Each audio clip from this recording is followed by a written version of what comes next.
આપેલ સંખ્યાનો સરવાળો કરવાનો છે તો 7 વત્તા 10.1 વત્તા 14 વત્તા ડેશ ડેશ ડેશ વત્તા 84. આપણને આવો કોઈ પણ દાખલો પૂછાય એટલે સૌપ્રથમ ડેટા ફિલઅપ કરી દેવાના. ડેટા કયા છે તો અહીંયા a એટલે પ્રથમ પદ શું છે 7. ત્યારબાદ મારે d શોધવું પડશે. d શોધવા માટેનું સૂત્ર શું છે કે a2 a1 એટલે કે બીજા પદમાંથી પ્રથમ પદ બાદ કરી દઈએ. બીજું પદ શું છે આપણું 10.1 ઓછા 7. 10.1 શું લખાય તો 10 દુ 20, 20 ને 21, 21 ના છેદમાં 2 ઓછા 7. ત્યારબાદ લસા લઈ લઈએ એટલે લસા 2 આવશે.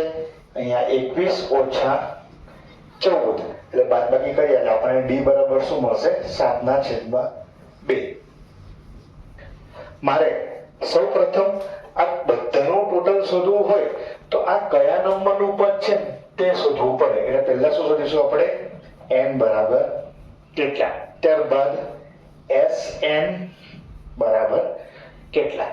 ચાલો સૌપ્રથમ આપણે શું કરીશું n શોધવા માટે સૂત્ર છે કે an બરાબર a વત્તા n માઈનસ 1 ઇન્ટુ d. આ સૂત્રમાં આપણે દરેક કિંમત મૂકી દઈએ. an એટલે આપણી પાસે જે લાસ્ટમાં નંબર છે તે 84, a બરાબર આપણી પાસે છે 7, n આપણે શોધવાનો છે ઓછા 1 અને d આપણી પાસે છે 7 ના છેદમાં 2. સૌપ્રથમ શું કરીશું આપણે 7 ને આ બાજુ લઈએ એટલે માટે 84 minus 7 is equal to n minus 1 7/2. આ બાદબાકી કરીએ તો માટે 7 is equal to n minus 1 7/2. 7/2 આ બાજુ જશે એટલે 7 multiply 2/7 is equal to n minus 1. માટે છેદ ઉડાઈએ તો 11 27 78 11 દુ 22 બરાબર n ઓછા 1. આ માઈનસ 1 આ બાજુ આવશે એટલે 22 વત્તા 1 બરાબર n. માટે n બરાબર મળશે આપણને 23. આ n શું છે તો આપણે સમજી લઈએ કે n એટલે કે આવા ટોટલ 23 પદ છે અને 23મું પદ શું છે તો 84 છે. હવે આપણે શોધવાનું શું છે કે આ બધાનો સરવાળો કેટલો થાય. આપણી પાસે છેલ્લું પદ આપેલું હોય તો સૂત્ર કેવું લખીશું તો Sn બરાબર n/2 કૌંસમાં a વત્તા n અથવા તો તમે 2a વત્તા n-1 ઇન્ટુ d પણ લખી શકો છો.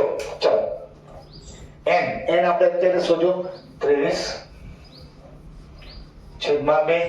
એની વેલ્યુ આપણી પાસે છે 7. n એટલે અંતિમ પદ શું છે 84.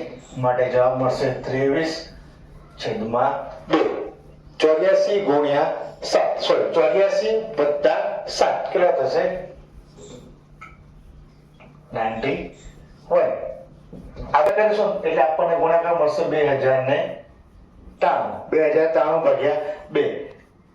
1 0 2 ચોક 8 1 વધુ 13 થયા 2 6 12.5. મતલબ આ બધાનું ટોટલ કરીશું એટલે આપણને આ જવાબ મળશે.